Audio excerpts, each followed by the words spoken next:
When we had the pencils going down, I couldn't be in that position again. I didn't want to be waiting for, somebody to phone me and say, hey, we'd like you for this. I wanted to take some control. So I started talking to writers that I wanted to work with about doing solely creator-owned books, because I think it's the way to go.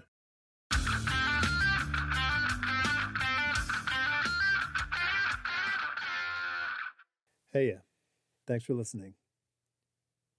Last week, we got back from one of my favorite places and doing one of my favorite things, which is skiing out west. While we were on the trip, my wife said, whatever happened to our dream of moving out here and you being a ski instructor in the winter and work in a bike shop in the summer? And it was one of those sort of moments of like, yeah, what happened to that dream? The whole working in a bike shop thing was, I think it goes back probably 30 years, where I remember I was struggling in the comic business and I lived right up the street from a bike shop, and I would ride past it when I would go work at this animation studio. And I would think, man, it would be so good just to be in there, not have to worry about the high and lows of the creative life and just assemble bikes, fix bikes. Hey, this doesn't work, and figure problems out and all that kind of stuff. And sort of this nirvana land in my mind. I thought it was great. And then I don't know, maybe 10, 15 years ago, I was thinking about it and I said, oh, I know why. Because I would ruin the job in a heartbeat. Because all I would do is I would get in there and I would just consistently think of, how can I make the bike shop more efficient? How can I make better tools to do the job? And I would cease being the guy doing the thing, but the guy who is thinking about how I can make the thing greater, faster, stronger, whatever. And that's just how I operate in most everything. I mean, this podcast was just a weekly get together with art college friends, and we would get together and hang out and talk and draw. And then I'm like, well, what can I do with this? And here I am. I would need a big bone like a dog that I could focus and chew on to distract me from that. And that would probably be like what I do now, which is write books. So I don't have to freak out about the madness of design work with clients. I don't know. That's the the dreaded bike shop dream. So if you have yet to tell friends and spread the news about the podcast, now's your time. It'd be great if you could get the word out. I'm really pushing and asking for everyone who listens to the show to spread it on social media. If you've got a friend who likes comics or who wants to make comics and is curious about it, tell them about it, because the conversations we have here are kind of unique in the respect that these are between people doing the thing and talking about the process, and not just the here's how to do the thing, because that's what YouTube is for. This is more about the mindset of being a creative in the comic business, writing comics and writing other things. So I would appreciate it if you would spread the word. Thanks. This week's guest is Marc Lamming. Marc was on the podcast a couple of years ago. He has this huge project book coming out called Eden from Humanoids with Christopher Sebela, the writer. If you know Marc's work, it is so intricate, so mind-blowingly accurate. We just look at it, and those of us who, have a bent to that side go, damn, that is crazy good. I wanted to talk to him about the project because it is so big and he put so much work into it. He had a few health issues in the last year or so. He's sort of on track again, and he is just cooking along on another book. And we get into it, and I thought he was talking about the book that he's currently showing work for. And no, the man is working on something else. He's got other things lined up. So it was one of these great revelations of seeing someone who is really meeting their stride doing amazing work. Kick back, relax, do the thing you're doing, go for that hike, walk, whatever it is, and enjoy my talk with Mark Lamming. There we go. If I prop this up, I can look like I'm staring at you and not ignore you. How are you doing? Yeah, not too bad, not too bad. I've wrapped an issue of layouts today, so I feel like I achieved something. Yeah. What is your normal like layout timeline for you? Well, the layouts I'm doing at the moment on this are for somebody else's book. Yeah, So I've been there. Yeah. yeah, so I'm trying to fit this in between as a favour for a friend who's just had a baby. So, but I stupidly signed up to do 7 issues. Of layouts. Yeah, and the Okay. trouble is my layouts are pencils, so I really ought to stop doing that. Yeah. It's so funny. Your I guess the way I would call it your sort of attenuator is turned is very different than like my attenuator and probably many other people's attenuator. What you consider pencils, you posted that thing of the the Vikings and the longship and the sea and Yeah. all this stuff, and you're like, oh, too bad this had to only be pencils. I'm like, Oh, I was so disappointed with that job. I was really looking forward to it, and I had a plan for how it was going to look, and it just didn't look like it should have done. right. But most people would think that would be really totally finished inks the way your pencils look. Right. Yeah. All I can see is all of the wonky anatomy and Hmm. things that need a second or Right. third Yeah. look.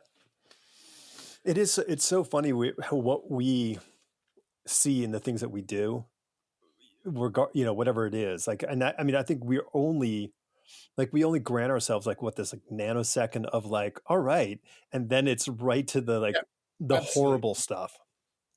I, I had a friend of mine, really good friend, and every time he did something and he would look, he would show me the drawing, and you go, I'm really happy with how this came out, and I'm thinking, I've never said those words. Like they don't ring true to me. Yeah, I used to have that real problem with students who would say that because it was like, how do you feel like that? Hmm. How does that? That doesn't compute with me. I've got to a point where I've had to go. No, I can't do this anymore. Hmm. I mean, it's tough, and then like with some sort of like perspective, I go, oh well, clearly it's me. Like I'm the one who is not normal in this case. Probably Oh most yeah, people look at me like, "Oh, I'm really happy with how that table came out." I'm like, oh, but look, like I could have planed that surface much smoother or whatever the thing is. Thanks, mom. yeah. I'm sure it's parents' faults. Yeah, it's their fault, but it's our responsibility, and we did Yeah, we did a poor job at getting rid of that or not yeah. We getting could rid have of got it. over it, especially at our age. Yeah, yeah. I loved laying things out. Like that was super exciting to me. That was like I Well, think that was it's the best bit of the job. yeah. It's where all the thought happens. It's where you do all the interesting stuff, Hmm. and you haven't ruined it yet either. Totally. Yeah, it's full of hope and promise and smiles and happy sunny uplands at that point. I remember being really insulted the first time someone asked me to do that, and the person who asked me is an absolute master of the craft, who is just one of the best of our generation, but who was just not in a space where he wanted to do the work. And I probably would have said yes, except for then he's like, but I'll probably just change it all after you do it. And I'm like, well, that kind of kills the urge for me to want to like invest my time. That really is the difficult bit because no one wants to do busy work. Hmm. I really had to because especially knowing the person that I'm doing these for, it was like you're going to want to change everything anyway. Are you sure that this is going to actually save you any time? Right. Because or do you really is what you want me to do just break the page down into panels and then you fill them in? Right. So I'm deciding the real estate more than anything else. Yeah, I mean, you might, but like I have to look at it like pull it back just a little bit and think about like how a writer looks at a script. The writer has a vision in their head. Like Yeah. writers don't look at the words and just go like, well, that seems to have filled out the page. Like they have an idea in their head. It's just haven't many haven't worked on the facility of actually like draftsmanship to pull it off. And I go, oh, okay, so like for me, like the sort of the control freak aspect is like, oh no, I don't want someone drawing over this because I want it to look the way I want it in my head. But then you do it and then someone does something, you're like, oh, that's really cool. That's kind of, I never would have thought of that. And whether that's better or not better doesn't matter. It's just, it's different, and different can be fun. And I think maybe, when this person gets their layouts, they're going to look like, wow, like I wouldn't have laid it out that way, but it's really cool. And maybe there's just kind of a jazz and fun to be able to finish it on top of that at that point. Yeah, well, you hope so, don't you? You don't want to be disappointing somebody, and you also don't want to give them more work. Right? Are there any ridiculous crowd scenes in this stuff, Mark? Oh yeah, yeah, of Okay, course. great. Yeah, there's a whole market scene, complete with yurts and cattle. Yeah, Um, there's a field full of cattle as well in one of them. Yeah, there's lots of ridiculous scenes. right. And you choose to eschew any of Alex Toth's wisdom by like drawing all of it. Oh, there is one silhouetted panel. Like, ooh, okay. You're Yeah, you're which evolving. well, one tries. Yeah. I can't remember who I was talking to last year, and you came up in the conversation, and their response was that you're addicted to detail, and I was like, yeah, I could see that. Because I can relate to that. Yeah, oh, absolutely. It's graphomania. Yeah, I love it. I love it that there's a term. Yeah, it's completely that. I mean, I'm hopefully not going to get to that point that Robert Crumb's brother got to, where he was so obsessive about the detail, all he would draw in the end was lines. Really. If you've ever seen the documentary about the two of them, but it's fact because he much better draftsman than Robert Crumb, Mm-hmm. but his facility got and his obsession got so much that he would draw the word balloons and then tick everything in those, and then the Hmm. drawing would become the ticking too. Wow.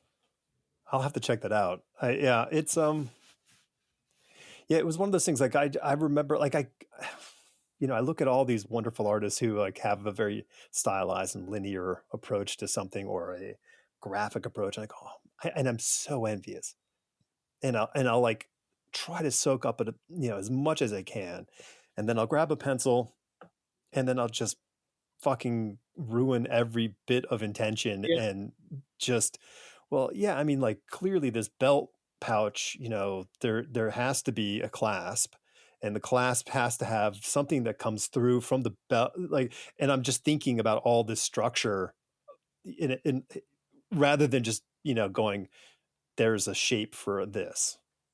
yeah, yeah. It has to make sense to me as well. There has to be a world logic to it. Mm-hmm. I think that's where the obsession comes in. Yeah, I guess that's a good way of putting it. Yeah, is kind of like making sense of the the world in the in the work that you're doing, or at least trying to put it in order. Maybe it's because Yeah, my parents divorced at a young age, and I'm just totally like trying to create some sense of control, right? it could well be. Yeah, it's partially what may have driven me away from wanting to do it when I was younger. Was that just that time crunch? Like, just the hours were so hard for me to maintain. Um, because there was none of this technology that we have available today, which does make things a bit easier. I mean, thankfully, after having the diabetes diagnosis earlier on in the year, I'm back to being able to work fast again. So Okay. you're getting all the detail, but with speed as well now. What was the was it just a sort of a tyrant? Like you would just get tired out? Like, Yeah, I'd find it difficult concentrating. I'd spend too long on, like, it was a bit like drawing in a cloud, hmm and you'd spend the whole time going, well, why am I so slow suddenly? right. I've never been this slow. Well, so And what? you just realize that, you just I was constantly sugar crashing, and Okay. it wasn't well, Yeah. And did you recognize this, or did somebody recognize it and say, "Hey, maybe Oh you no, want to it go"? it took me going into a semi-diabetic coma and fainting and breaking my nose. Okay. Oh, that's yeah. I Yeah, remember when you did break your nose. well, Yeah. Yeah. You're and then right. being taken to hospital, and being fussed over for a week, hmm um, to find out. But you find these things out and you make changes in your life. Yeah. Well, I mean, yeah. And it sucks. It's it so sucks that we have to literally hit the floor to make changes sometimes. I Yeah, mean, I myself have done that, and it's so dispiriting that I go, why am I not just an ounce of prevention kind of person versus the pound of cure? Like it just, it's so rough. I'm thinking about, um, do you know Brett Lewis, the no. writer? Okay. So Brett and I we went to university together. So, and I currently mean, he's we're friends on Twitter and have spoken, but I don't know him. right. Yeah. Yeah. And he's been sort of kind of off Twitter for a while now. So, um, yeah. And for those who don't know, Brett was, I guess 14, 13 days ago, was found unconscious in his home and had to be rushed to the hospital. And he had suffered some significant brain trauma as a result. So he's recovering, and people are been super generous in donating to a recovery fund for him. So I, I think about him, and I think about so many people in our age group, and just like how these sort of light switch events of health, kind of kick in. And I don't think we're built to recognise when things have gone wrong. It's like levels of pain. Mhm. You don't know you're really in pain until it stops, Right. and Yeah. it's like, yeah, Christ, that hurt. Sure.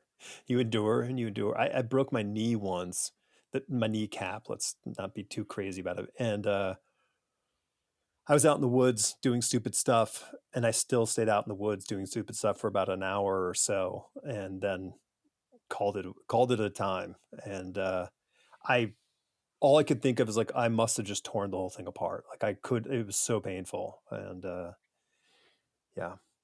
But I thought I could, muscle through. Yeah, well, you do, don't you? Yeah. Well, so I mean, and you were talking the details on the crowds. Like I remember, I don't know if you've seen it, but like there was I don't even know what it was, like some sort of X-Men special, maybe in the early 2000s, that going back to the pencil printing with pencils. It was a Michael Golden story with Rogue and Jean Grey, and Michael penciled this story, and it was like New York City street crowds, and it's insane. Like it's just so layered, and every single person is their own individual world. And I remember, and I'm thinking, who would have wanted to ink that? Like it was so it was so ridiculous. And then of course I think the same thing every time I look at your mad crowds. So Yeah, well, I don't want anybody else to wing it, and I'm happy to have the pain myself. yeah, what do you see as the difference between, because your pencils are super tight, or at least to my eye they're super tight. What do you see the difference between the inking and that sort of that finished pencil phase? Um, I guess it's that having a second or third look at the thing Mm-hmm.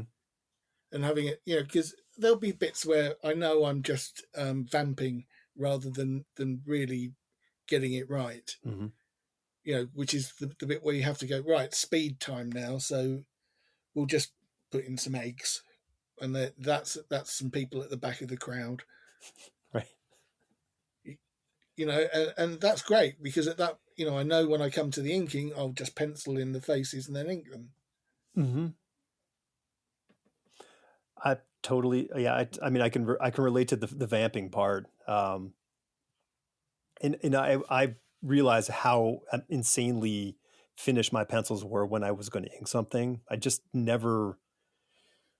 You know what? I really think I wish I had had a relationship with an inker when I was a penciler for like my food, so I could have developed how far I needed to go with my penciling for their what they needed. And to me, it was like, okay, I'm going to make it as absolutely finished as possible so there could be no mistakes, which means that there's just no room for the next person in line to actually Yeah, like do something. that was completely the way it was for me when I was working on American Century. Um, John Stokes did a beautiful job inking the stuff, but it didn't look like my work anymore. Right. Which is the way these things happen. But it did make me decide that I would have to learn to ink my own work Mm-hmm. because it's either that or I wasn't going to be built for the industry. Right. Right. Yeah, I don't think because the labor engaged, because one of those things is, I would do this finished pencil thing and then I would go, damn it, now I have to ink this whole thing. And it's like doing it all over again. Yeah, it's the knitting stage, isn't it? Uh-huh. Yeah, it was and I never really I never trusted myself enough to loosen up on that pencil so I could have some space between the pencil and the ink to create something. It was just really, you know, to use the term just tracing at that point Yeah, with a brush. I still don't. Although I've got tight pencils, I don't think I'm tracing because so much does get changed. Yeah. If you compared I mean, it will be probably quite microscopically small things to most people, but I know that I'm making changes. Mm-hmm.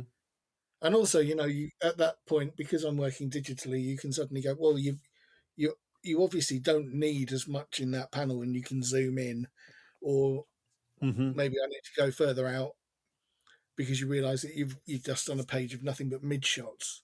Right. Right. I feel, I like, I almost, I feel terrible when I look at a lot of like at work and I go, man, you put a lot of effort into it, but every single shot on this page is a mid shot, or it's all the same camera angle, just eye level. And I go, and you just feel like, boy, if I could just send you a couple notes of like what you might want to do. Total dick move, absolute dick move. Would never do it. Um, but yeah, but that is the kind of the magic of the digital environment. Yeah, I'm kind absolutely. I'm kind of stressing out right now because I landed a as I say, I probably draw like 2 or 3 times a year, and this is one of those times. An ad agency I work with every so often was like, "Hey, you got some time for some boards?" I'm like, "I do," and I'm afraid because I haven't sat and drawn any of this stuff for a while. So I spent the whole morning mocking things up, in Photoshop and getting everything ready. But I tell me if I'm crazy. I want like I'm setting everything up in Photoshop, but I'm going to draw it in on my iPad in whatever the version of Photoshop is there, Right. just because it's more comfortable to sit around and draw on that thing than it is sitting at a desk with my Cintiq. I think it's whatever works for you. Yeah. I the for me the iPad's too small. I don't feel like I've got enough real estate, Mm-hmm. and something. I use a 22-inch Cintiq, and that is starting to feel a bit small. But that could be because my eyesight's getting worse. Right. But but that's the size I want to be working. So it Yeah. feels like it's almost like working traditionally. Yeah. I had a 22-inch one and then it just stopped working. and was really, really annoyed. And I did all the, I mean, I'm not afraid to like fix things. So I'm online looking, and there was just no sort of easy fix. It was all these crazy nanotube, light tube things. And I'm like, I don't have the wherewithal for this. So I have a 13-inch one. So that's always been my fallback. But the iPad is super comfy. I like the stylus better on the Cintiq, Right. and I think the fidelity is better. So, but these are boards. They're not. I'm not doing finished illustration, so I Yeah. don't really feel But again, completely. it's what makes you comfortable. If drawing with crayons on layout paper is what works for you, then do it. I think they would totally be thrilled if I did that. We're paying you this much to draw with crayons. Well, it makes me But happy. I feel it with the crayon. Yeah, I don't know. So that's my next 2 weeks is working on this stuff. So we'll see. And it's a wonderfully luxurious timeline versus the hey, we need this in 3 days kind of stuff. That's normally my experience of working for advertising agencies, which is like, hey, we're going to pay you loads of money, but have you got it in the next half hour? Right. My internal alarms going off because I know what's going to happen is they're going to keep evolving their concept as I'm going. So there Right. will be probably lots of changes versus here are the board concepts, make them happen. And I hope that's not the case, but I just have a sensation that that's the my future. I had a job for Krispy Kremes like that when I was doing box art for them for when they used to do Superhero Day, and that was one of those ones where every day the brief changed, which is fine. But Yeah, it's one of those ones where you go, yep, great. I'm going to go for a walk and kick the cat. right. Wow. Yeah, I mean, yeah, it's tough. I remember my first ad comp job, no joke, was an overnighter, and I should Yeah. have really realized what like, oh, this is what it's going to be. Is just overnight work all the time. Not cool. Not cool. So you're busy on top of Yep. obviously doing 7 issues of layouts. Um, Eden's coming out. Yeah. I'm re- really excited about it because normally at this point, being 2 months having finished it, I'd be like, I don't like it.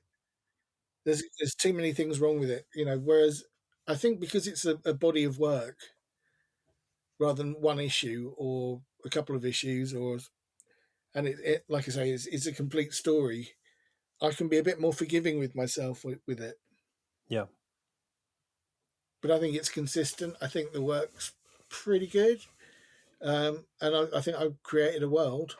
I'm really pleased with it. Plus, the story's good. Yeah. What was what was your sort of prep workup for this project? I mean, did you sit and do a fair amount of design development of characters Oh and yeah, yeah. environment? I did at least a month of trying to get at least 5 finished drawings done a day of things like what the police cars looked like, what the police uniforms were, what the space elevator looked like, what the spaceship looked like. I mean, the spaceship became a week's work in itself because once I decided that I was going to get somebody to make a 3D model of it, I then had to make plans of it, of course. Right. And then when you start realizing that you're in one location for like 90% of the book, you then think, all right, well, we've got to draw floor plans for all of this so I know where I am. Mm-hmm. Yep. And when you've got a bit which goes into like the bowels of the workings of the ship, it's like, well, this is getting complicated. Where am I going to find something reference wise that will give me anything that doesn't feel like Star Trek? It's not just Jeffrey's tubes. Right.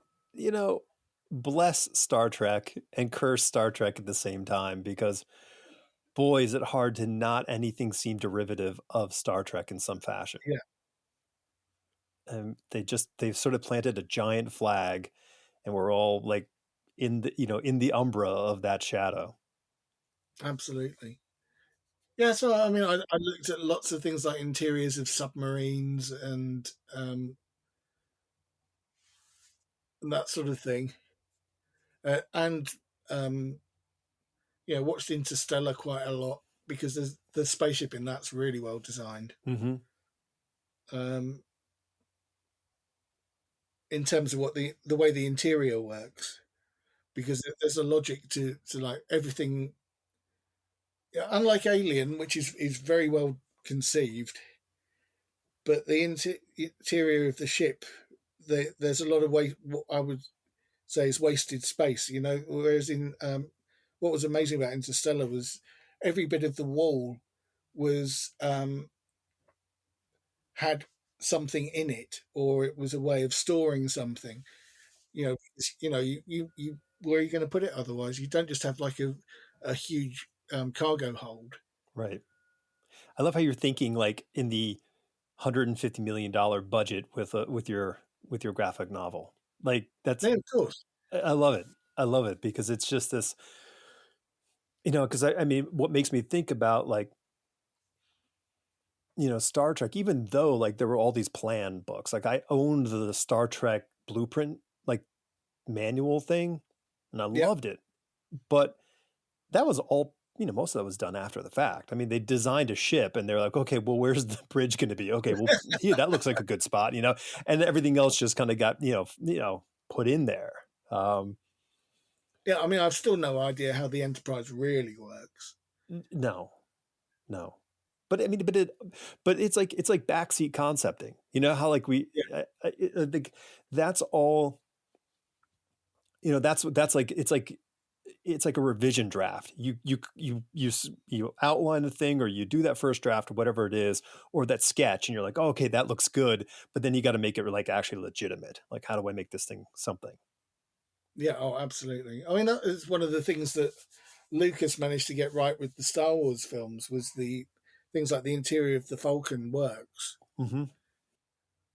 and I think because he actually had to build how you got into the thing, Right, because it was in the and then, script. Like the script is like yeah, we're using the entry, we're using the common room, we're going to use the bridge.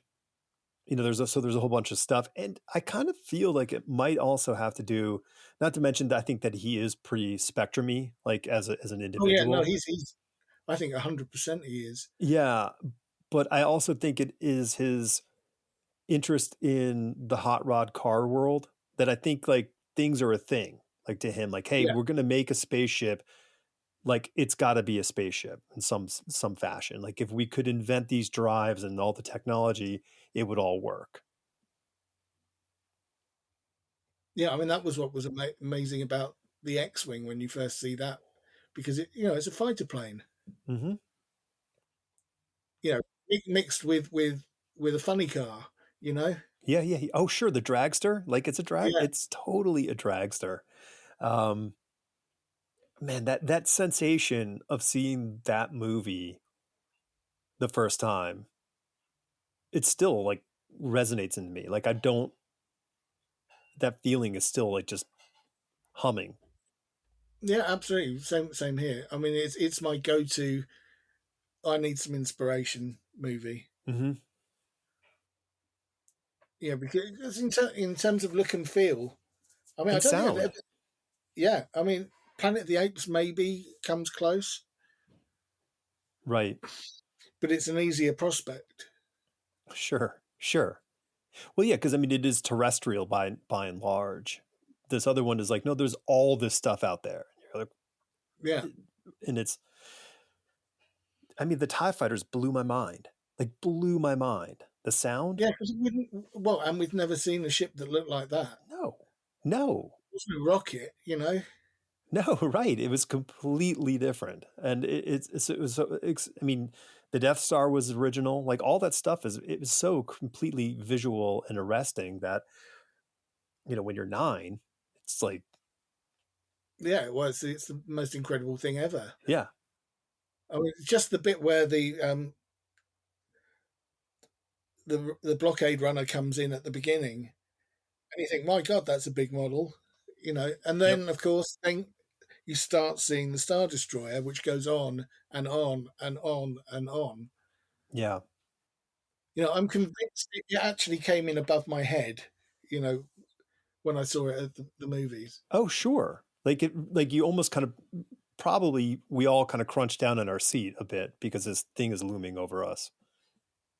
Yeah, well, and having the surround sound for the first time, I think, as well, really in the cinema, probably Second gave you time for me, it was Earthquake in right. Sense when I was a kid. That My parents wouldn't take me to see that. I was very upset. oh, it was Like so Grizzly, I was it really was so upset I didn't get taken to see that as well. it was truly disappointing, and so in retrospect, because they just took a little motor with a rod that ran down all the seats, and they just attached this rod to the bottom legs of all the seats, and they all were on the same circuit.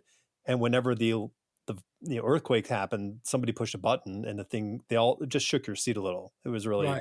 It's kind of ridiculous. But I'm sure at 8 years old, I was thrilled. Yeah, well, I'm sure. um, what was it? I don't know. I'm just yeah, I don't know. I mean, yeah, Star Wars is the kind of the eternal well to kind of keep dipping back into for me on almost everything. And in terms of when I was working on, bringing it back to your question about the graphic novel, it's seeing those Ralph McQuarrie drawings and the Joe Johnson drawings of everything um, as a little kid, because I think I must have been 10 or so when the Art of Star Wars came out, and that was like a really important book in terms of seeing stuff that made you think, wow, this is a complete world. They weren't mucking about, Yeah, and I think it's that logic, even if it's world logic, that I want to put in my stuff. right. Yeah, I totally agree with that. I mean, thinking like I'm thinking through like my childhood, in getting my hands on the Star Wars blueprint books, the Star Yeah, Trek, all these things lent a sense of credibility to this stuff, not just, oh, it's just on the screen and it's movie. It was real. Like they were making these things. And, you would see all those books which would show all the behind the scenes shots of like the sets and all these things. And you go, oh, like it really felt like, oh, okay, they were making these things. And I mean, that's why we had the blueprints, because they had to make blueprints to build these yeah, things. absolutely. I mean, when you see the shots of them at Elstree building the Falcon out of wood and everything in the hangar, you just go, wow, that's real. Hmm. Yeah. No wonder it looks real because it is. Right. Right. And that's, that brings up a really interesting thing, that this is a guy, California guy, with a couple California companies, his Lucasfilm and his ILM, and then but he films these films in England, Yeah, and so because there's a real probably a wonderful sense of ownership for you growing up with these oh films. yeah, and because it was filmed down the road, it's like 20 minutes away, Yeah. Elston Studios from where I live, and we all had friends or family that were working on this children's movie that they all thought was ridiculous, and this mad American was making it. It's bound to be a flop, I can't, and they were all like, couldn't wait to go and do another Hammer House movie Right. Right. or Something or a Doug understandable. Fir, monster movie Uh-huh. because they felt those made more sense. Yeah. Yeah, I it's and it's kind of funny because it made them have this sort of, I guess, way out there quality to them, for the fact that like you knew that they were being made in England. For us in the States, Right. they felt, excuse me, they felt exotic in some sense. which is kind of, for you, you're like, it's not. It was in the backyard. But for us, Oh no, but it was exciting though because it'd be you'd have somebody's dad would go, "I've been sculpting stuff today out of polystyrene. I've just made a massive Superman sculpture. Don't tell anyone." all right, sure. And Was it? and they were continually coming home with photographs of the stuff they'd been working on. I saw the sets for Alien before I saw the film. Wow. I mean, I can see with Ridley Scott, but like with these all these sort of American directors, I mean, I've never actually thought about it, like why they were shooting over there. Do you think it was a security thing? Like, hey, we can keep it quiet? Money, it's It was money. money. Okay, it was just purely money. Okay. Yeah, it meant I mean, we also had a very good, um, very good lighting guys, very good first ads. There's a lot of real talent there. Mm-hmm. And the useful thing was that no one, because the industry was on its arse, so that these people were available. Whereas in Hollywood, I'm sure it was more difficult to find studio space, more expensive to find it, and then the guy that you want to light your stuff is doing Taxi Driver. Sure. Right. He's working with Coppola. Yeah, Yeah. Yeah. Okay. No, I mean, it makes sense to me. I don't think I really put the. I mean, that's why we have Atlanta standing in for so many cities in the Marvel movies. yeah. Well, was it Toronto that was um, Washington in the X Files? I think you're right. Yeah. Yeah. I mean, Pittsburgh was Gotham City, I think, for all of the Nolan films. So, And yeah. certainly bits of Chicago were used for that as well. Yeah. Yeah. I mean, listen, I mean, it's economics 101, Yeah, right? absolutely. Um, okay. I want, before we get back to Eden, do you I have a very um, cranky old man point of view when it comes to um, Rogue One, which I think is the best looking of all the Star Wars films. Just straight up, Yeah. cinematography wise, camera work, gorgeous, A plus. But it is a magic killer because it ends right up to the second of the beginning of. Oh no, but you see, that's what I think's great about it. Okay, convince me otherwise, because I mean, I It's am that like. bit where Vader appears, just the film's great and has finished. It could have ended with the plans going onto the Tantive 5, and that was enough. Mhm. But just seeing Vader being more, a younger Vader being. Well, actually, no, he's Physical. not younger, is he? What am I talking about? But it's seeing Vader just using his powers rather than just stomping around the inside of a ship. I guess. Okay, here's my point of view on it. Here's my cranky point of view. My cranky point of view. Darth Vader's entrance in the first Star Wars movie is one of the greatest Yeah, entrances for a villain. And by putting that same scene, ostensibly, at the end of this other movie, which predates A New well, you Hope. can always not watch that bit of the film. Well, I agree. I mean, I think I just hope every parent who has a child shows the kids in the release date order versus the actual Yeah, chronological order. yeah. I think watching chronological order or even the order that makes sense of those films isn't helpful. I think you have to do original release, then prequels, then the new films. Yeah, There's plenty of people who will say, well, as soon as you find out that Luke's Darth Vader's son, then you have to go and watch the prequels. right. It's like, no, no, no, no, no, no. Don't need those yet.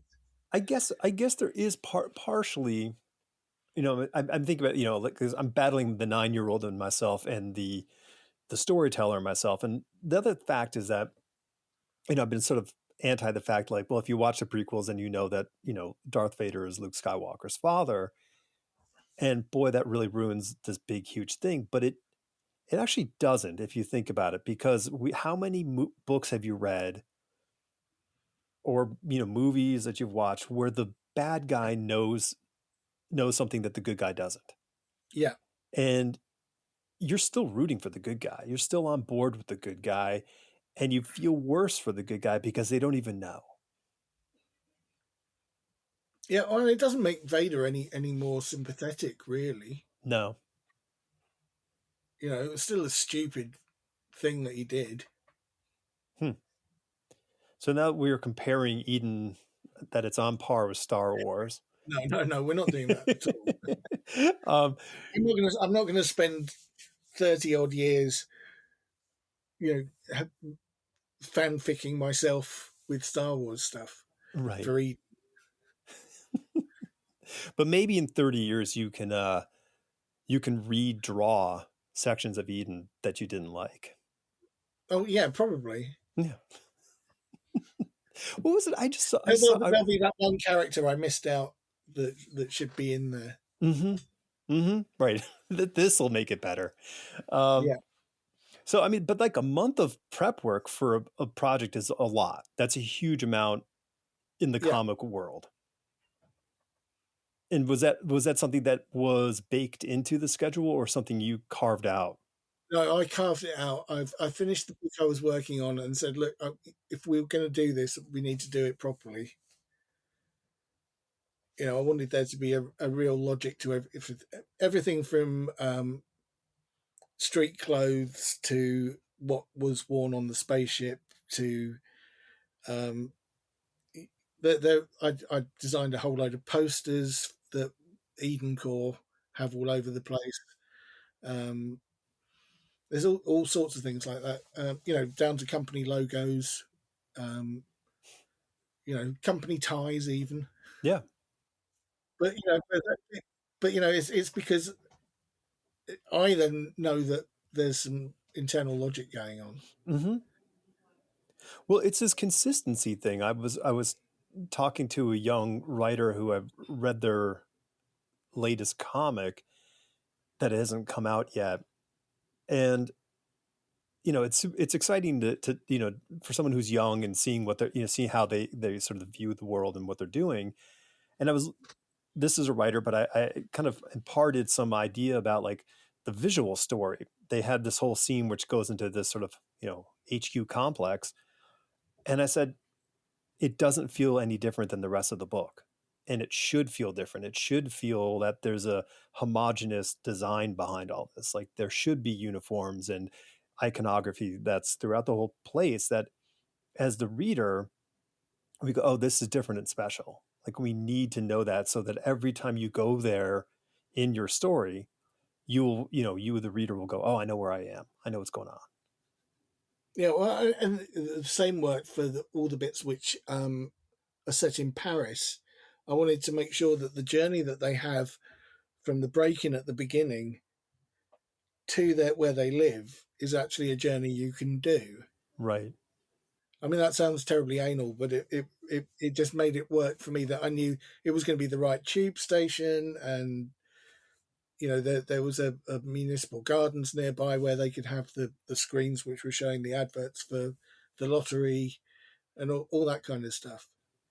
Mm-hmm. And also it meant that I could add the little world building bits to Paris to make it feel like it was a crumbling infrastructure. Right. Yeah. Because there's a lot of stuff that's that isn't explicitly said. You just have to take it that this is what's going on in the world. Yeah. It wife.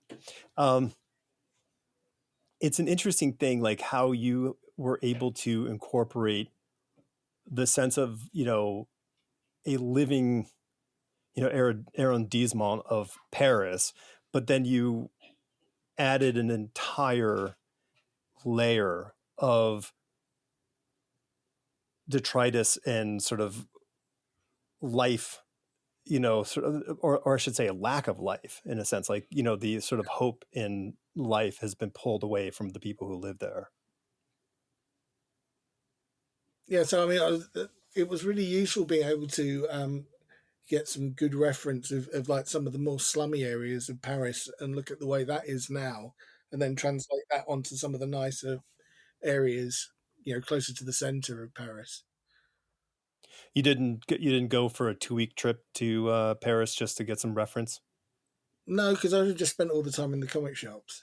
I wouldn't have got out of album. Oh, I know. Yeah, I remember when we went there. I think I went to 3 or 4 comic shops, and bless my wife for putting up with that. I don't know how Yeah, I got I them mean, back. it's bad enough if I go to Holland and visit Amsterdam because there's incredible comic shops there as well, and it's all the stuff you don't see Hmm. widely, that's the stuff ends up filling up a suitcase. Yeah, yeah. I didn't prep enough by bringing a large enough of suitcase to put everything in there next time. I'd love to do Angoulême, but I think it's too frightening for me about how much stuff I'd want to buy. Yeah. Where's that? Wait, where's that place? Angoulême, that's the big festival that they have in France every year for Oh, yeah. comics, Sure, no, I'm sorry. I know. I do know what you're talking about. Yeah, yeah. I where they spoke take to. over the whole village. Yeah, no. I spoke to Matt Madden. He lived there for like a year or so or longer. Wow. Yeah, he like was like the, I don't know, cartoonist in residence or something. I don't know what the deal was, but he goes there I think almost every year now. So yeah, yeah, that's a different level, Well, right? I'm hoping I get some more work with humanoids so that I've got an excuse to be taken there at some point. Hmm. Yeah. Okay. I'll back that up. So how did the project come about for you? I mean, I am I wrong that like you were working on this thing? You were working on this when you and I first spoke, I guess 2-ish years ago. Yeah, yeah. Because I was ill in the middle of it, and also had a relationship go absolutely up the wall. Um, it took a year longer than it should have done. Okay. Well, how Life just got in the way. it does. I mean, that's why they invented the memoir. You can write about all this stuff after the Yeah, fact absolutely. if you're lucky. Um, well, how did it come about for you? Well, I'd worked with the editor on at DC on a Wonder Woman annual, and he reached out. Must have been a couple of weeks before New York 18, I think, and he said, "Look, I've just gone to humanoids, and we've got this book that I think is perfect for you. You're going to put in more work than you need to." Hmm. And he said, "Don't be discouraged. This is based on a failed movie script." And it's like, oh, immediately, my heart sank. He said, "But we have got Christopher Sabella to rewrite the thing from the ground up." Hmm. So the movie pitch that I read is not at all similar to what we did, other than the whole thing about them getting off Earth and into space. That's about it. Okay. Dystopian Paris is there as well, but besides that, The it's pretty. locations. So the Yeah, the locations are locations, there. but the motivation is different. He the father of the family was a starship captain, or had experience of um, working with somewhere like NASA or something like that. So he'd been an astronaut. And when you've got the family who are just desperate to get off Earth, and none of them have that experience except for the daughter, who is just an expert at all the tech that you'd wanted to be an expert in. Right. Yeah. Well, she's there to program the VCR, the future. Yeah, So absolutely. Yeah, yeah. because the parents don't understand and don't care. No, it was very. I mean, and that was made pretty clear in the beginning. Like there's this Yeah. relationship, and and of course the dad's a softie in that relationship by million miles Oh out of yeah. those two. Yeah. No, they were. I mean, they were really defined characters, and believable, like a believable relationship that was happening with them. Definitely hardcore, probably far more hardcore than I am. So, you know, that makes them cool, I guess. Yeah, I think that's down to the fact that there's obviously a backstory that we don't know about how the husband and wife got together and why. Hmm. You know, because there's all sorts of interesting little things, like they've both got lots of scars, and which it isn't explained, but you just have the idea that um, there's been a hard life happening between before the book, Right. Yeah. and that they are just trying to make the best of things. No, it's, I mean, I think it's great. I mean, I like how they worked so hard to, I guess, shelter their daughter in Yeah, as much as possible in really an unshelterable environment. And, when the opportunity sort of presents itself, they just jump on it. And, and then their whole world changes, which I thought was really kind of a cool, fundamental twist of the story. yeah, that was one of the things that really made, from my initial oh god, doing this thing and it's a failed movie script, to what Christopher had done with it, and because the family feel real to me, the and certainly it's an adult relationship which you don't often see in comics. Right. You know, you know that the two of them argue. You know, they're not Lois and Clark. Yeah, you know.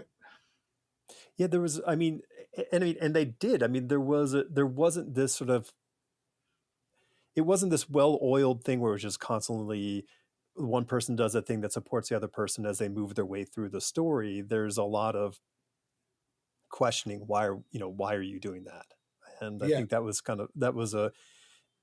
it was a nice way to not make it seem as sort of predestined of a yeah, story because as it possible. could get a bit D&D, Yeah, going from encounter to encounter. right. Not that there's anything wrong with that. No, but you know what I mean.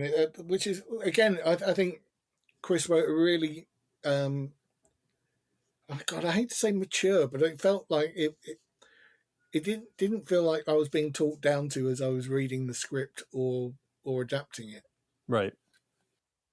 But it's not grim and gritty at the same time. The family obviously love each other, and there is some hope in there. And Well, I mean, I think that's the essence of it, is that hope. You you root for them due to this, familial love that they have. It's not this team of Navy SEALs or superheroes who you're just rooting for because they're in the role that you have to go, well, those are the people that we're going for. Like, they do things in the story that are not what I would say, good.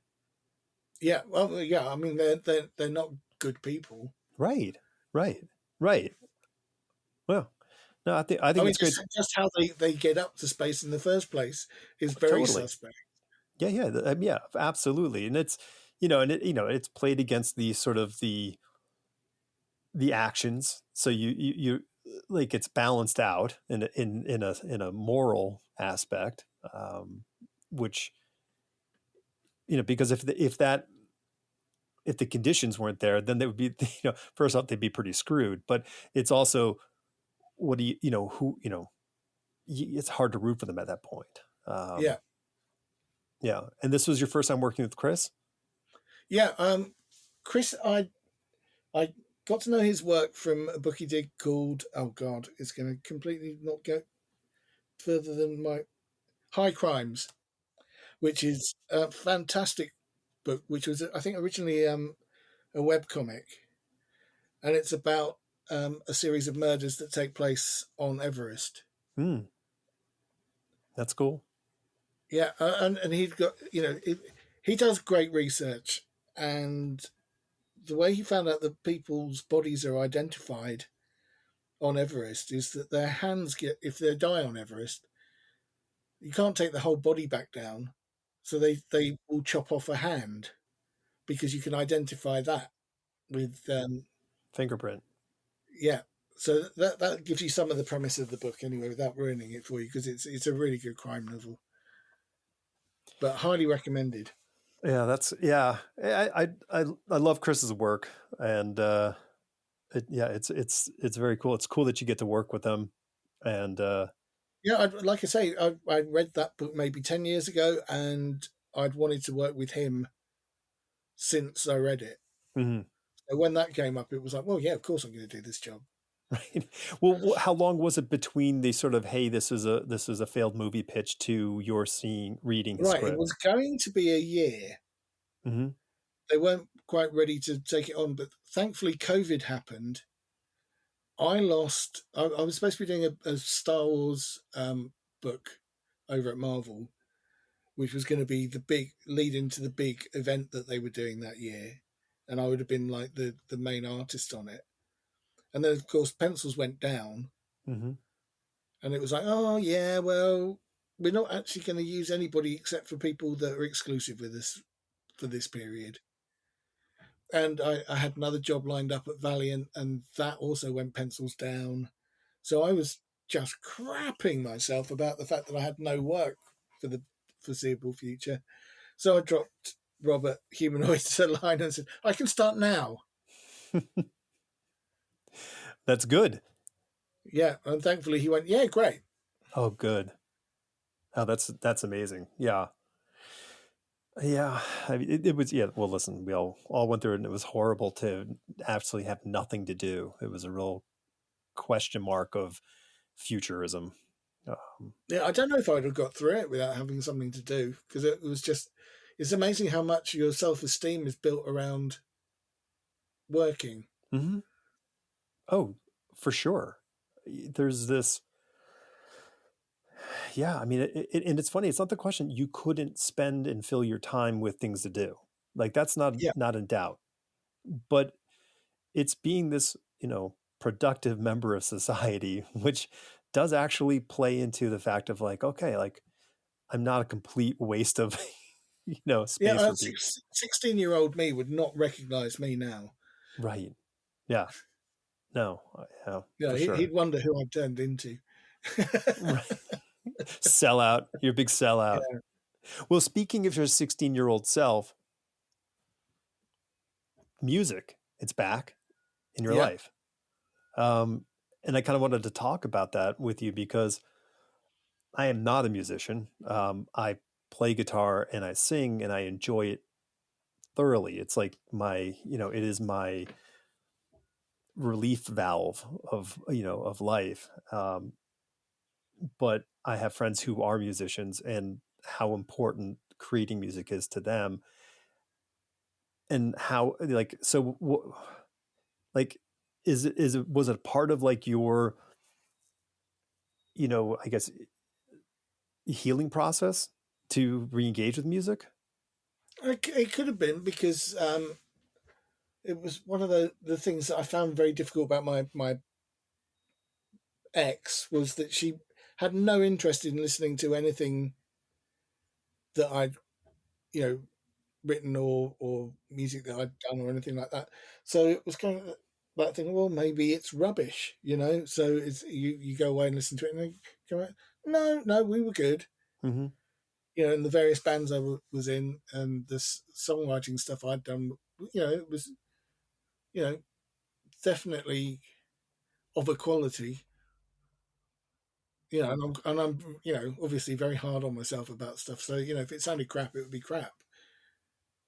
Yeah. It was always that difficult thing when you're in bands and you trying to get people enthused to come and see you, and it's like, honestly, we are actually good. It's dude, 'Cause you have to get past that the people's lack of credibility in what it you're is doing. it's crazy. I mean, because I think, I think the way the entertainment world works is, we only see a very small amount of the people who actually make things out there. Yeah, They're the people who end up on the screens or on the radio or whatever it is. And so it's hard to like think that anybody who's not out, like if you're that good, then you would be there, right? That's the answer. But it's not always Yeah. the case. No, no, completely. No, I mean with the stuff that I'm doing now, it was from a band I was in God from 89 through to 92, Okay. and we did a lot of gigs. We wrote a lot of material. We played just about every sweaty, horrible pub in London. We had interest from record labels, but we could never get anything to stick. You know, I think really it's the same thing as comics. I think we like the idea of being in the band, we like the idea of hanging out, we like the writing music, we like recording music, but the getting a deal and putting the effort into promoting yourselves outside of putting up a poster or because this is pre-internet times obviously, or getting an article in the local paper, or we didn't have any contacts. We didn't know anybody. Right. Whereas weirdly now, we're our singer is a music journalist and knows everybody. So it's yeah, we're in a completely different situation now. Yeah. And I think, I think music, the tough part of music is that it's one of the most fashionable of the arts. Mm. So if what you're doing doesn't match what everybody else is doing at that time, which Oh what yeah, I the mean we were completely out of step as well. right, We were the closest probably to what we were doing was a band like Jane's Addiction, but without the sort of funk side of it. It was more the epic riffs and almost prog, but not really prog right, leanings. And I think if we'd if we'd had more better connections, we'd been American. When the whole grunge thing happened, we would have been a go to band. right, right. Yeah, And I mean, Pearl Jam appeared, and it was like, oh, they're writing our songs. right. Yeah, yeah. Once again, that's the fashion thing. You have this sort of confluence of the movie singles coming out and Nirvana breaking. So you have Yeah, these two events kind of happen at the same time. So everybody who was on the single soundtrack, including a Chicago band called the Smashing Pumpkins, were automatically all grunge, in which the Pumpkins aren't grunge. They're no, not no, even close to it. they were a big influence on us as well. Actually, They're great, yeah, I mean, Gish is still one of my favorite records. which you have to say because that's the only cool album to mention if you're in a rock band in 1990, right? You have to say, well, Yeah, Gish, it's all Gish.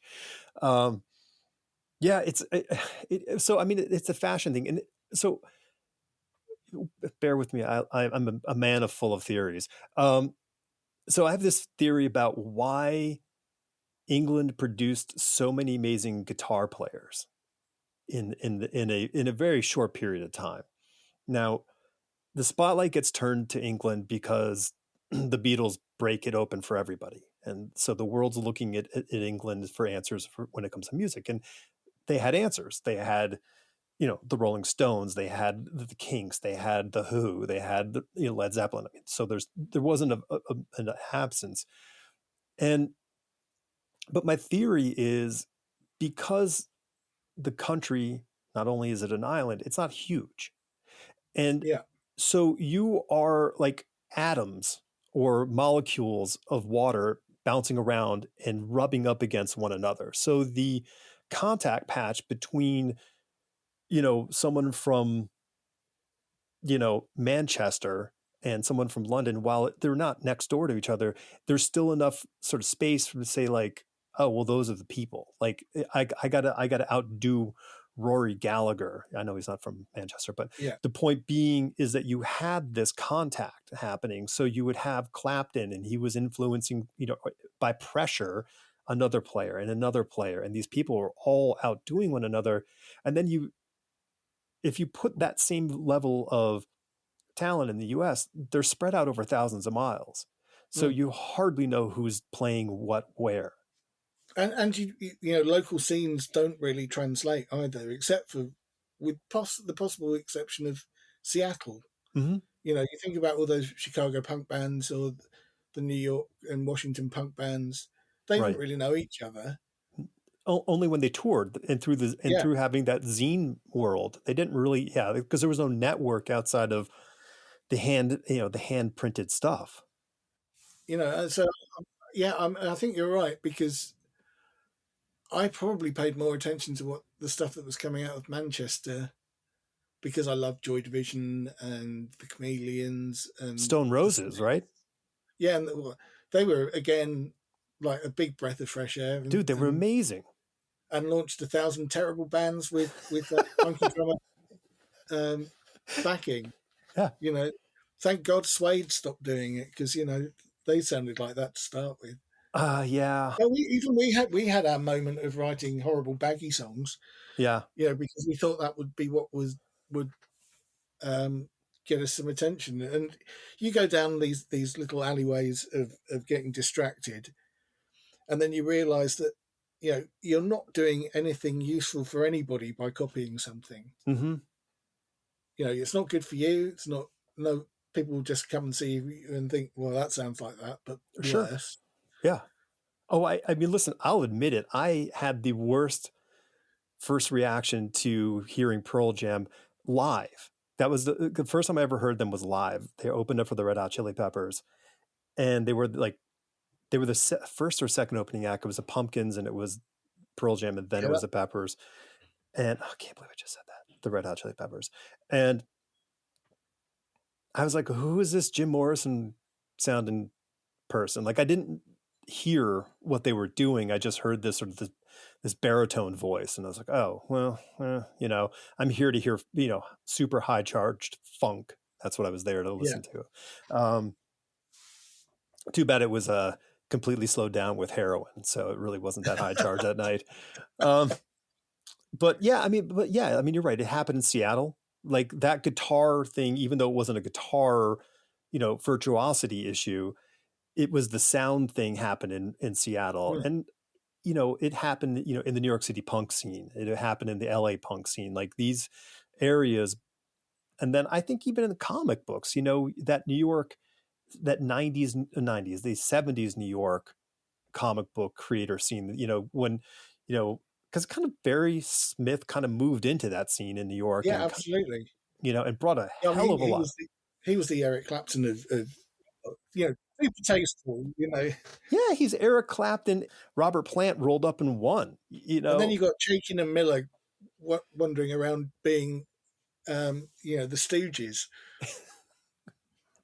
totally, totally. But that competition in a small space produced some amazing results. Like, Yeah, which is why comics by the time we get to 86 were so good mm-hmm, because you had all of those big, you know, like you had like I said, the studio guys. Then you've got Chaikin and Miller, and then you get Sinkovich come in, and then everybody's kind of there's a really charged atmosphere in comics in terms of one-upmanship as mm-hmm. well. Oh, for sure, for You sure, know, and helped by the fact that you had writers like Alan Moore suddenly going, "Do you know what? I can show you all how to do it." sure. Yeah, you I'd love to talk to him in the sense of like because there's when people are doing things at a level that other people don't sort of conceive of, you wonder if like they're operating like you and I are operating and we're doing our thing and they're just doing their thing, or do they see these spaces that we don't see and they're like, oh well, just if I just do this, this is what's going to change everyone's point of view. Now, I mean, I keep on going back to Miracle Man, and I am astounded by what Alan Moore and then what Neil Gaiman has done since with that book. It's when you realise that the main character is learning everything at the same pace as the reader. You think, God, that's clever. You know, that doesn't happen very often. You don't get that you know, the thing where the protagonist doesn't know as much as the reader doesn't know. It's exciting. Yeah, It's but I mean, my he hit that purple patch with V for Vendetta and Miracle Man and Swamp Thing. You know, and it was just incredible stuff. I've never been. I like Watchmen, but I prefer the longer works. Mhm. What do you I mean, for you, what is it about the longer works that you do prefer? I think it's because he stretches his legs more. You know, there's it's that it's like Gaiman's Sandman. You know that he's giving himself space to get to something. Right. I mean, I'm sure he within the first 2 years he was spending the whole time going, "We're going to be cancelled. We're going to be cancelled. I'll just Sure. put this in and see where it goes." Right. Right. Totally. But I'm sure Alan Moore felt the same thing with Swamp Thing. Yeah. You know, and then he introduces John Constantine, and the world changes. You know, No, yeah, for sure. It's an yeah, I mean I mean to me it's fascinating. It's fascinating because there are things that don't get that attention. And then years later people go, "Oh, this is really really great." And we all look at it and we go, "This, you know, now we all agree that we love this." Um but like those two things, you know, I wouldn't put V for Vendetta in that category as much because it wasn't as sort of widely read, I think, as Swamp Thing was. But I think like Swamp right? Thing and Sandman were these two hallmark, you know, runs which built a huge audience. Yeah. Yeah, I don't I mean, but yeah, but they well, I mean, especially more kind of turned the whole point of view on the comics around. Like, you know, like, Mm, hey, what can we do? How can we deconstruct this this medium in a fashion that hadn't been done it to that point? Um, you know, I think, you know, I think Chaykin was kind of doing it on his yeah. stuff with American Flag. Oh, Um, for sure. yeah, and then you know, and I don't say Frank was doing it on on Daredevil so much. I mean, he was telling a story. He was telling, Yeah, those were pulp stories. yeah, he was telling tales. And you know, I it was just talking about the New Mutants. I kind of feel when Sienkiewicz joined up on that book, that's kind of it did change that whole thing around. Like I think it was a little bit more of a deconstruction of it versus this sort of Yeah, and it became darker. It's almost a horror book at times. His mm-hmm. run on that, Oh, for sure, yeah. It's but he'd still have the whimsical bit where they're having a pajama party. You know, it's, playing it being Michael Jackson. Yeah, there was a cuteness to that, which I don't think was really there on his work on Moon Knight as much. mm-mm. Although the most important comic I ever read was Hit It from the Moon Knight run. You know, that was the issue that made me want to do comics. Oh, really? Yeah, or it was the one that made me complete. Or I knew that that was what I was going to do. Hmm. I think it happened a little bit earlier for me, but I can see. I mean, that whole Moon Knight run was just like tattooed in my head. Mm. You know, when they came out, I was enthralled with that book. I mean, it was a great period. I mean, there was just you couldn't pick up a bad, you know, comic book almost it seemed at the time. Yeah, because I mean, you got Byrne doing great stuff on Fantastic Four at that point as well. Yeah,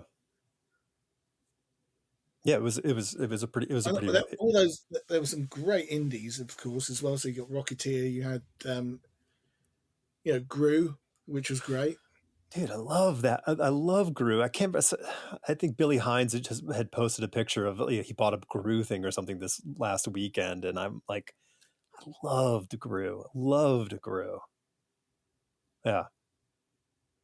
Yeah, that whole Pacific and comics thing was great. You know, as was Eclipse.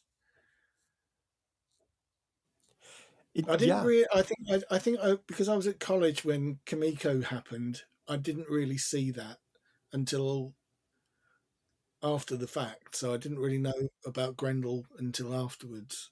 right.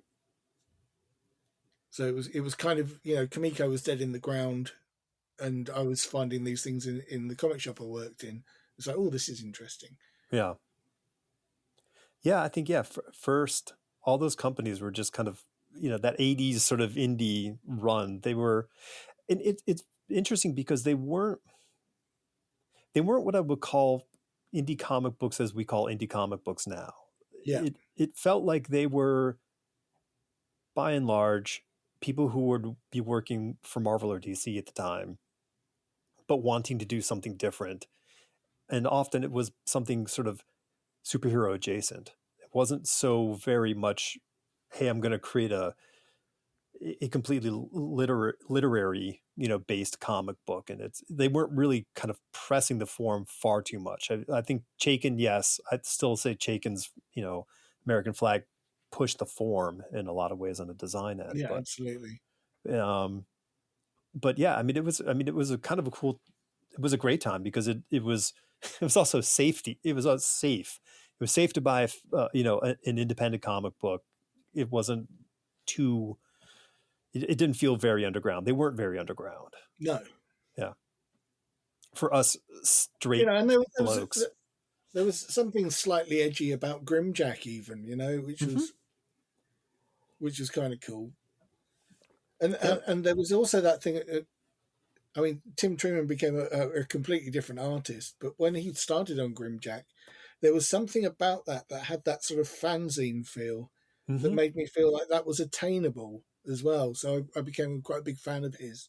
In the same way, I'm sure that kids became fans of Rob Liefeld, looking at his stuff, thinking it's cool, but I could probably do it. Yeah, yeah, yeah. It wasn't like Scout. It was different. It was very different Yeah, than Scout. Um, it was looser. It was, dare I say, a bit notebook covery in some way. Like yeah, absolutely, yeah, you know, that's, it just had that really kind of thing, that vibe where you're just kind of like, oh, this guy's like so into creating this kind of scene on this panel or page, and you go, okay, cool, like just have fun, go for it. yeah, absolutely. And there's going to be an Allman Brothers cover somewhere in the background, and Whatever he was listening to, yeah, that was going in there. Yeah, it was. I mean, it was an interesting time. I mean, obviously, we're you know traveling back here, but it's I don't know. How did you frame those memories of all that work into how you've process and sort of attack your work to this day? Does it? it's still. I mean, I guess it's especially stuff like um, Mazzucchelli on Year One and um, Born Again. Um, Everything that Brian Bolland was doing, everything that Gary Leach did on Miracle Man, all stuff that then tied into my love of the comics I grew up with in the 70s with people like Frank Bellamy and Frank Hampson and John Byrne, the British John Byrne, John M. Byrne, um, um, their work. Um, and it's, as much as I love that pared down thing, I would still look at somebody like Gary Leach and go, you just draw beautifully, and Mm-hmm. that was what I was aiming for, I guess. Right. And somebody like Gary Erskine, when he first started out, he had that. There was some real grit to what he did, but some really beautiful drawing. I would say of that really early '90s, late '80s crop of British artists. He was probably the best of them for like a 3 year period. Mm-hmm. Like on his drafting skills. Yeah, Yeah. just amazing stuff. Every time I It, talk to Gary about this, he gets very, oh yeah, well, yeah. But it was a huge influence, yeah. and it was, he was doing stuff that other people weren't doing.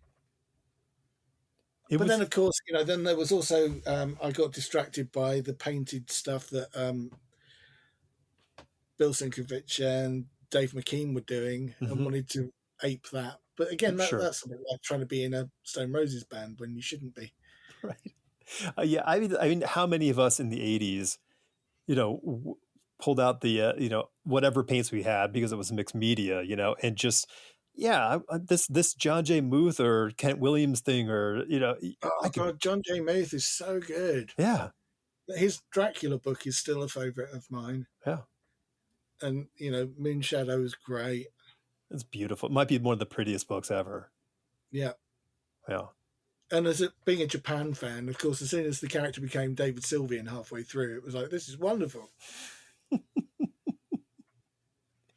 It's, yeah, I mean, do you, so like, I didn't internalize my love for the independent books that were being written and drawn by the same person as this avenue of like, oh, I can do this, or I want to do this. Like, I I was so bifurcated in the thought process that you're either a writer or you're an artist. Like, I didn't really kind of conceive the two as a possibility for myself. I was like, draw, just draw.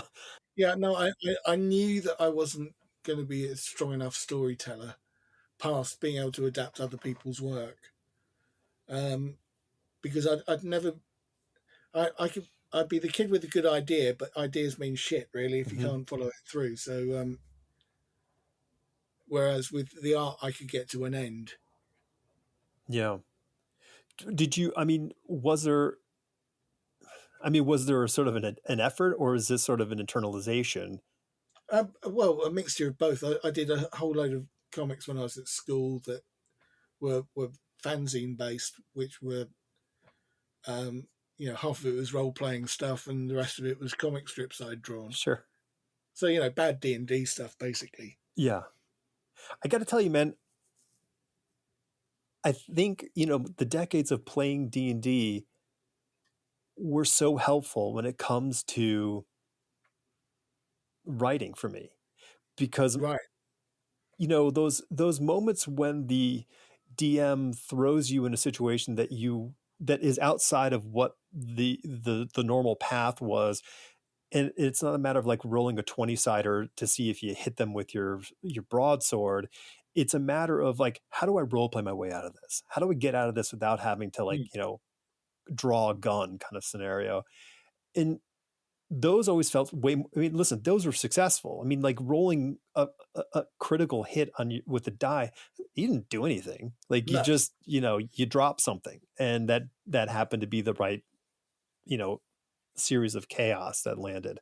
But to be able to role play your way out of a scenario was this exciting moment of memories. You all, kick back and go, remember that time when you said the thing, and somebody goes, yeah, that was great.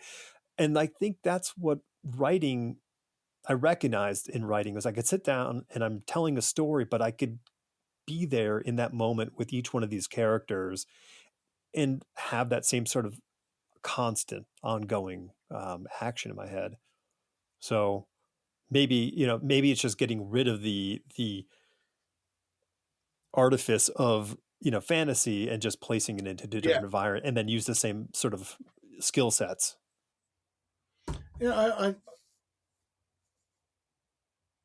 I don't. I still don't feel I've got the confidence to do it. And Yeah, at my age, I think um, I don't know if it's going to happen. I like um, the sort of like with You Are Here, the book I'm working on at the moment. Nate and I did a lot of working together about where he came up with the initial idea, and then it was like, how about this, and a lot of how about that's, and hmm, it's very collaborative. that's amazing. By the way, the artwork on that is insane. I'm loving doing it. It's just a load of fun. It's crazy good. What's the timeline on that book for you? I want it finished by April, May, Okay. so 150 pages by then. But I'm like I say, I'm working much faster, so it's Right. So you said you were doing layouts and that you were doing layouts for somebody else's book, but do you typically lay out an entire book when you sit down to do like a script for the, let's say, an issue? I'm not obviously not a 150 page if thing. I was doing a Marvel book, yes, I would definitely do that. But I work probably 10 pages at a time now with it, working on a graphic novel Mm-hmm. because I've already done the work in terms of when it's a monthly book and you're on it from jump rather than having any time to develop anything. You don't have notebooks you can go back to and look at what our ideas were. It's like, right, shit, I've got to get this done in 30 days. Yeah. So first idea, best idea, go. Yeah, exactly. Yeah. And that's so, but for this, I like the idea of 10-page chunks. It's kind of like half a book. And so Yeah. you can lay it out and then go in and do and then go and ink that um, artwork. Yeah, so I mean, I start with my usual post-it note thumbnails, and then go straight to digital pencils from those Mm-hmm. as what I'll present to Nate for us to discuss. But I'm not wedded to any of that stuff too much. Okay. I mean, it's quite deep, it's quite detailed, It but is. we have like the restaurant scene in the first 5 pages, the one which travels round the page, um, as a splash. I'd done something completely different, and he just went, "You can do better than this." If this is going to be the book where you're showing off, you can do better than this. Wow. And that's kind of the way we approach this book. Good on him for saying that in that respect, because Yeah. it clearly the way he said it in his timing clearly resonated in a positive Yeah, way. well, it works for me because it's that thing of I'm not saying it's shit, No, but I right. know that you've got more in the tank, Yeah. and it tends to be the sort of way But going back to bands, the way we feed back to each other in the band has always been, well, it's okay, Mm-hmm. but you can do it better, Yeah. or you can think of something more interesting. What are your, like, in the band, like what are your roles?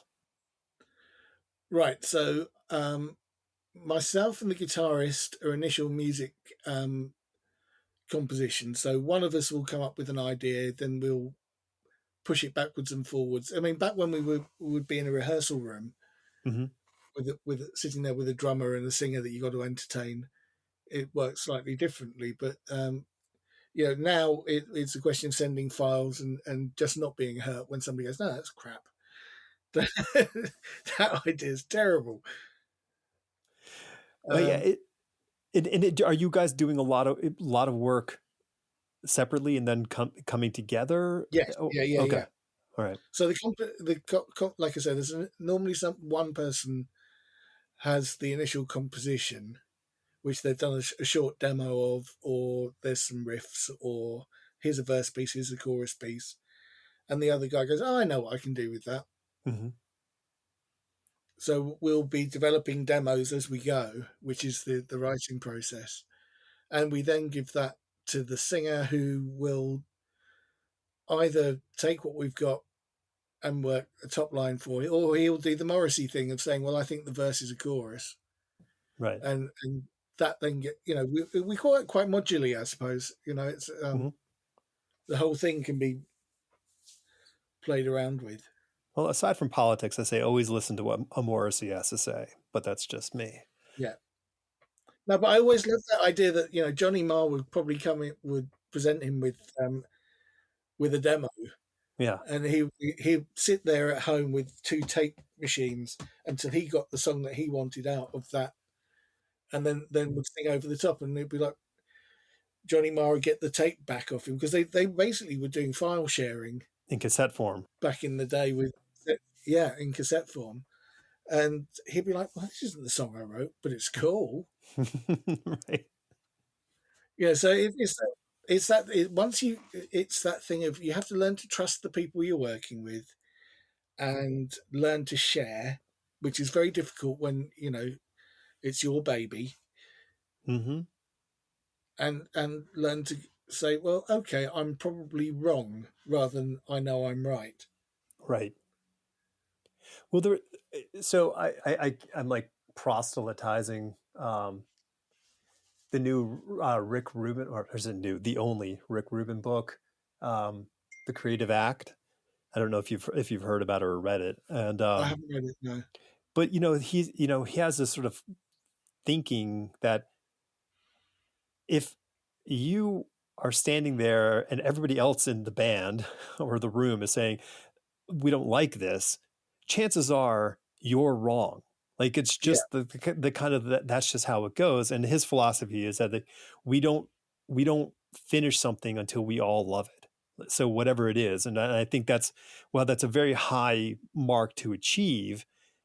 It does give you a point to work toward versus just fighting it out, and whoever wins the fight wins. yeah. I mean, of course, there's still that moment where you go off and you have to kick the cat and come back and be polite, Right. because you feel it doesn't matter. Your feelings have been hurt. You feel like you've been patronised or something, but you know that that's probably not the case. It's just how you feel in the moment. Yeah. So it's more a question of going, well, you know, I trusted him on the last thing, so why am I not trusting him now? Mm-hmm. Right. Well, I mean, yeah. I mean, listen, the creative process, there's a lot of preciousness engaged with that, and there's also the like, I don't want to have to go back and do this. Like, can we just be done? Can we just move forward? Yeah. And you can, but that may not yield the result that you want in the long run, and certainly not, obviously not what the people who are saying, "Hey, this could be better." Yeah, I mean, our guitarist was saying today, because he's doing the final mix, not final mixes, but the level mixes for us to hear the record as a whole. And he was saying, we started this 3 years ago, and it's like, well, I'm glad we've spent the time, because Hmm. we're not getting together every week. We we're not working on it every day. Sean, the guitarist, is a computer programmer and developer. Um, Wesley, our singer, is an editor and writer for all sorts of non-fiction stuff. And there's me doing the comics. So it's we all have busy lives, and they've all got children as well. So there's plenty of other things to distract us. But I think we've come up with something that's quality and enough to for us to put the time aside. Yeah. Yeah. And I mean, listen, I think it's super healthy to have other things to focus on outside of the work that we do, Yeah. which, inevitably takes up a lot of our time and whatever it is, whatever the thing you do. And to be able to sort of put that aside, shift your gears, and do something that is fulfilling and exciting. And that's not a matter of it being, not in an ego sense and not in a financial sense, but just like I'm doing something and I'm kind of creating something here is big. Yeah, because I mean, we're not looking for a deal. We're not looking to be famous. It's just these are songs that we wrote. Some of them 30 years ago, that we've updated or realised properly for the first time. And there's a whole. We started off saying we were only going to record the set that we'd done at one particular gig. We wanted to record all of those songs, and what's happened is we've booted a whole load of those out, and we've written new material. Hmm. Which is much more exciting. Yeah. That's I think it's great. And I think it's got to be super healing, for Mm. you to do this kind of stuff. Not to mention Because, like, listen, this is a dream of yours for a long time when you were young, Yeah, and to be able to engage with it at a level without those same level of the same expectations is probably like of just you can breathe out. yeah, because there is no one to impress other than ourselves. Mm-hmm. I mean, having said that, we do want to. Well, myself and the singer want to do some gigs. I think we're scaring the guitarist about it because he knows we're going to have to get other musicians involved, and Right. Sure. we probably need at least two more guitars. We need a drummer, keyboard player, string section, String section, right? And a and probably to flugelhorn. play at the Albert Hall. But besides that, Beyond that, I think it's all yeah. very, very achievable. Oh, I agree. No, I think this is the kind of stuff like that and it's very hard. I mean, it's so tough, but we have to carve out these times and spaces to do the things that are enriching because while, drawing comic books or writing novels or whatever the thing is, or designing shit, um, is exercising these skill sets that we've honed for decades to, put food on the table. It's a very different sensation. Mm. And because it's so, I mean, comics are collaborative, but you are working alone, whereas I don't feel like we're working alone as much, although I'm sitting in a room by myself while I record the stuff. Yeah. No, I get it. I mean, because there is no intention of that thing not going there. Like it has to Mm. go, and someone has to do something and respond to it and evolve, the overall piece. I think it's great, man. I think it's exciting that you're doing that. So when does Eden come out for everyone? Eden comes out in France in March and in the first week of April for the rest of the world. Okay. And Chris did the translation in French himself. And don't think so. I'm just kidding. I had to translate all of the posters and redo all of those. Nice. Um, yeah, it's cool. I hope it's a mad success. Thank you, you and Chris for allowing me to read it early. Yeah, it's a tour de force, I would say. Well, thank you. I'm glad you enjoyed it. Yeah, yeah. And then you are here. You're going to be wrapped up with the black and white artwork in the coming months. Yeah. And it's, I guess, is it already being colored as we speak? Nope. Nope. We're talking to publishers at the moment. This is something we're doing on spec at the No moment. way. Yeah. Okay. Wow. Okay. Wow. Okay. I didn't know that We factor. were we had talked about kickstarting it, but um, I still think that we're not going to get to a wide enough audience kickstarting. Okay. If I'm going to spend the time drawing this, I want as many people to see it as possible. It's super, and like I love Kickstarter. I just think it's very hard unless you have a personal audience that's huge. It's very hard to get a lot of eyes on Yeah. Kickstarter. I mean, 400. Yeah, the average seems to be 400 to 500 copies of anything that people are putting out Right. on most campaigns. Hmm. Now, when I was self-publishing, we were doing 6 to 8 thousand, Right. and that felt like a small amount. Sure. In the 90s when I was self-publishing comics. So there's a bit of me that says, well, I know there's a bigger audience there. Oh, for sure. Yeah. And I'm also not quite sure if I really like the idea of charging people twice what the book's worth. Do you know what I mean? Oh, I'm with you, man. I struggle with the economics of I'm not trying to be pejorative towards Kickstarter, but just using the term Kickstarter, the Kickstarter comic, like the $20 comic book is really hard for me to stomach. Um, and I buy them because my friends do them. So I'm Yeah, like, okay, I'm same going to here. support my friend, but I don't know how, like, I don't know how they get new people outside of the friend circle engaging at at that price point. And yeah, I don't know. I don't know I what mean, the answer is.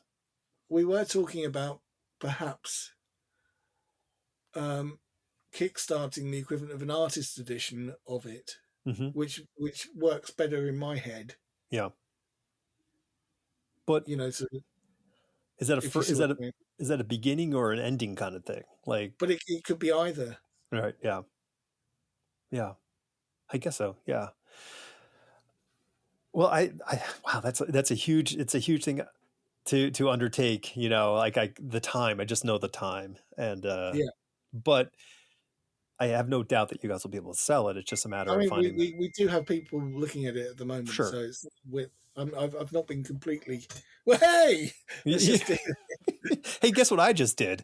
Yeah, Well, I think the thing is that you're going to have a harder time finding a colorist who won't put a hit out on you for accepting the job over a I'm hoping publisher. that I can get Lee Lowridge to do it again because he did such a good job on Eden. Yeah. And the note I got from him when he finished that wasn't "I hate you, please die." It was, "It's a real shame it's over." Oh no. So Well, that's wonderful. Okay. yeah, so I'm hoping I can convince him to do that. That would be fantastic. And you already know, you'll know at least what you're getting into Yeah. on both ends. Well, that's cool. So, okay. So we have it's a TBD at this moment. Yes. Yeah. All right. That's cool. And then I got a book after that with Stephanie Phillips, but I can't tell you anything more than that. I'm going to ask her about it then. Yeah. um, that's awesome. Well, it's cool. And do you have an idea when that you're going to start that and finish that? that will be that's why this is going to be done by May. Okay. Okay. Good. And then I have something else lined up at the end of the year with a writer that I've worked with extensively at Marvel that I'm really looking forward to. Cool. But again, we don't have a home for that either. But No. I can't turn down working on that book because it's going to be so good. Well, that's good. Well, I mean, it's kind of exciting that you can be a grown ass adult and still kind of do this and not Yeah. and take risks. You know, the fact that you're taking risks is huge. Well, all the other jobs support the taking the risk, which is what's worthwhile about it. Yeah. I mean, I think it's beautiful. I mean, I think that I think, we're risk adverse by nature. Like it's just kind of Yeah. it's that safety net, but nothing that we remember and love is usually made under a safety net. Well, and I kind of feel that when something's good. Right. You're not. If something's a bit crappy, you have a feeling about it. Mm-hmm. But I know that You Are Here is good. I know. I knew that Eden was good. Um, and I know that the next two projects are both really good. The one with Stephanie does have a publisher attached. Um, but what I decided was during COVID that when we had the pencils going down, I couldn't be in that position again. Mm. I didn't want to be waiting for somebody at Marvel to phone me and say, "Hey, we'd like you for this," Right. or Valiant or whoever. I wanted to take some control, so I started talking to writers that I wanted to work with, and thankfully wanted to work with me, Mm-hmm. and about doing solely creator-owned books because I think it's the way to go. Yeah. No, I think it's incredibly important. It's easier to become famous with somebody else's Yeah, intelligence property, but it it doesn't last, and it's never yours. So yeah, absolutely. well, And doing the X-Men doesn't mean you're a superstar. No, no, it doesn't. Though it is a great foothold to becoming a superstar, or at least it used Yeah, to be. absolutely. Yeah. We can all think of people that have worked on the X-Men that aren't Jim Lee. Oh, for sure. Yeah, yeah, for sure. Um, yeah, I mean, I've had my, I've had my conversations even with editors. I'm like, you guys, your book is famous. Your book can make a bunch of Jim Lees if you just do it the right Yeah. way. Um, but they didn't see it that way. They didn't understand the sort of the leverage that they could have, used. But that was a long time ago. Well, it seems like some of that attitude's still there, which is a real shame. I was amazed that during lockdown that they didn't take that opportunity to get as much stuff in house as possible. Because you could have got way ahead and taken the monthly grind could have become a thing of the past. Yeah. Well,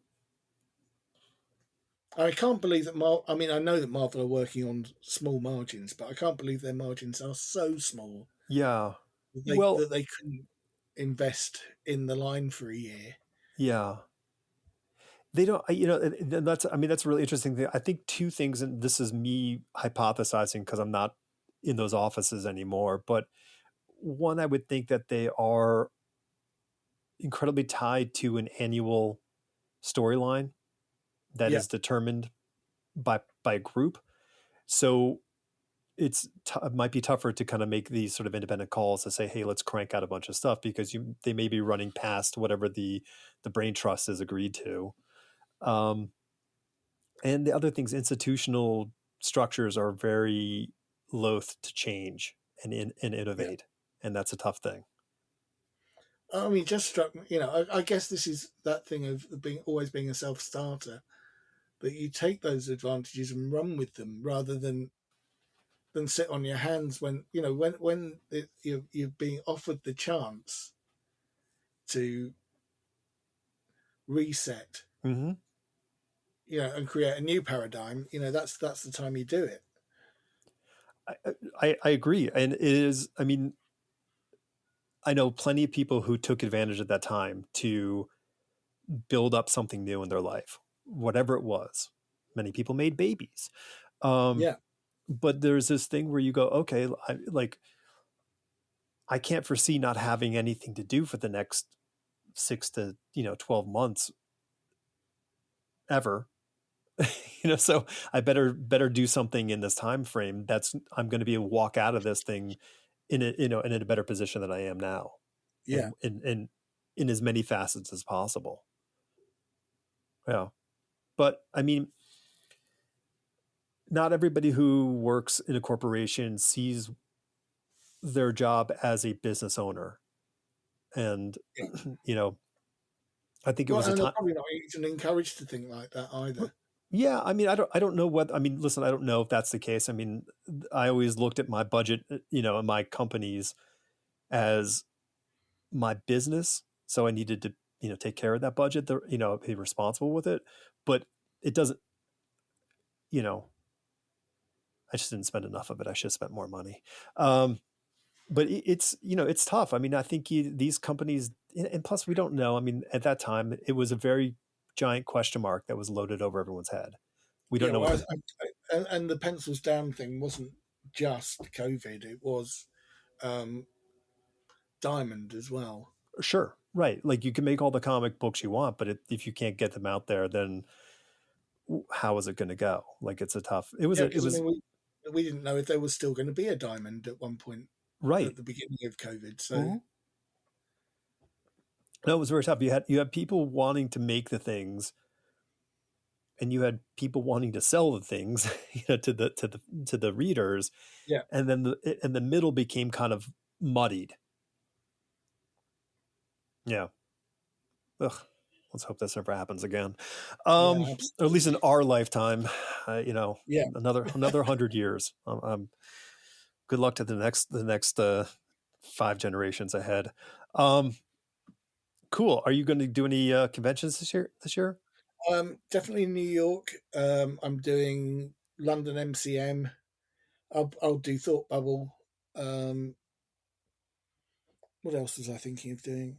I mean, I really want to do C2E2 again, but it keeps on coming round, and I've missed it. You know, it's Right. that thing, and also it's more and more difficult to get comped for things at Reed Pop shows than it used to be. Yeah. Yeah. And Because it's, everybody wants to do them. of course. Yeah, sure. I mean, it's sort of like how do you get to be a guest there or get to be a guest for Heroes? Like, how do you get Yeah, I these? mean, I'd love to do Heroes. I'd love you to You do know, Heroes. It'd be great to have you around. Could hang out. Um, yeah, no, maybe I'll get up to New York this year to go to New York. I, it's a great show. I mean, it's a madhouse, but it's a great it show. is. I mean, I always forget just how much work it is, and I played it the most sensible I've ever done it this year, which was work all day at the show, get food on the way home, and then do nothing in the evening. Amazing. It sounds really boring, but I was out, I'd socialized out by the time I got home, Sure. It's so So it was, well, I mean, it is easy to overload your senses.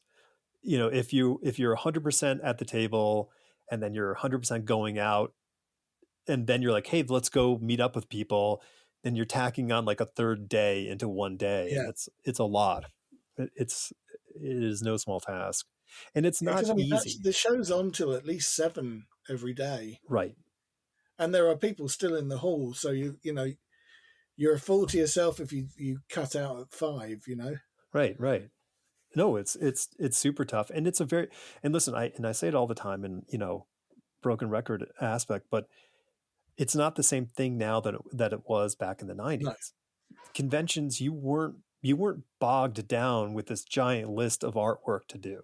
Like you you did sketches during the day, you hung out and yeah, you talked to publishers and editors and you had a good time and your friends and then you went out and had a good time. But now it's like it's a job. yeah. Well, you weren't being expected to do something that was cover level, No.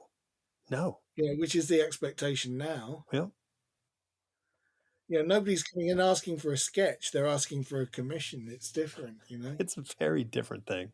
I feel sorry for all of you in that respect, even though you guys are, you're fattening your pocketbook, but still, to Yeah. me, it's a lot of head down rather than head forward kind of stuff. I mean, it was really nice this year because the show paid for itself, and I came away with money, That's which amazing. doesn't always happen at New York. Yeah, Because the flights are expensive, hotels are super ridiculously expensive, expensive. Yep. and it's not cheap to eat No, what in Manhattan.